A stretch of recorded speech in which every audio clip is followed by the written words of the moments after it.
Phyllis Perry published her first book in 1964. Her 87th will be published 53 years later, this December. It all began with spiders. I was in California at the time and at home with two young daughters, and we would meet all kinds of interesting things out in the yard. Sometimes toads or lizards, but often spiders.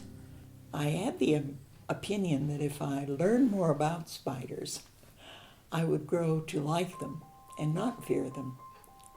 So I spent some time researching in the library, learning a fair amount about them, and wrote this quite simple book for beginning readers about spiders.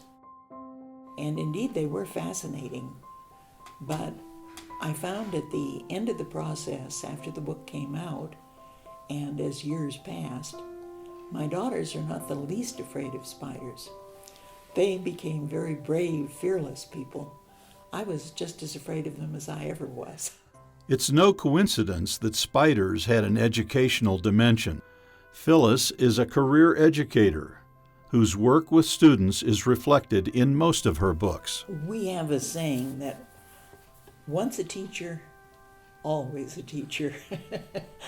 And I worked with, for over 20 years, a critique group that would look at first drafts of the books that I was working on. And quite often, they would point out to me, as one of them says, "You give too many instructions on how to build the birdhouse." Phyllis became part of that critique group as only an educator would. One of the children that I taught in 6th grade in Boulder became a wonderful young woman, wife and mother, and she was a member of a critique group.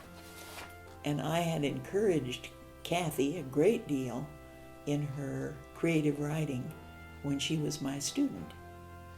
And she and her husband bought a house in our neighborhood, and so of course we reconnected after these many years, and she invited me to go with her to her critique group.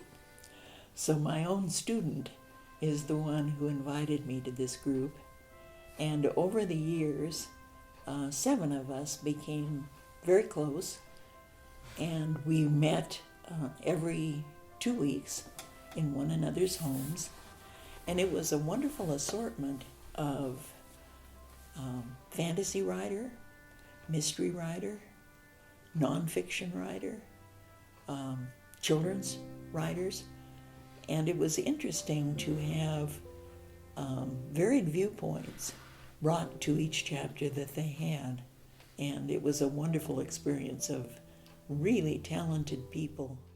We gave each person, each of the 7 people, a half hour of our time that night, and sometimes someone didn't have something to bring, so it wasn't as if we had 7 manuscripts to look at. We might only have 3 or 4. We went around the circle and people gave comments as to where the strengths and where the weaknesses were. And often if 6 people said something went wrong on page 91, you could be pretty sure something went wrong on page 91. Unlike most writers who struggle with finding just the right title for a new book, Phyllis has a knack for engaging readers on the cover. One of the fun things about writing a book is that once written, and you're going to send it out in the world, you need to have a title. And you want it to be a title that someone will notice and maybe be curious about. One of the earliest of my books was a book called The Fiddle Hoppers. I wanted some word that would take in locusts and grasshoppers and katydids, and fiddle hoppers seemed just right to me, and I was quite fascinated by the way they did their stridulation with the rubbing of one leg against another and so on. And I thought, fiddle, that would be good, and fiddle hoppers would catch it. So that's the title I put on it, and eventually found someone to publish it, who said right away, now, what are we going to call this book? We can't call it Fiddle Hoppers. And I said, why not? And he said, well, that isn't a word. And I said, no, but it's two words, and it makes perfect sense if you put them together. And he could see that I felt fairly strongly about this. And so Fiddle Hoppers became the name of the book. But just inside the front cover, where they give copyright and other information, is a little sentence which says, Fiddle Hoppers is not a word. Tonight's Lifetime Achievement honoree has been a Colorado Authors League member since 1998 and sees herself as different than previous recipients. When these awards began, how wonderful it was to see a poet, such a great poet, recognized. And then two extremely successful writers, mystery writers, adventure writers.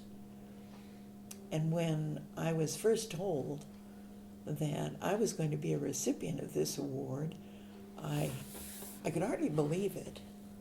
I thought, my most successful mystery series, a 4-book series, is called The Fribble Mouse Library Mysteries.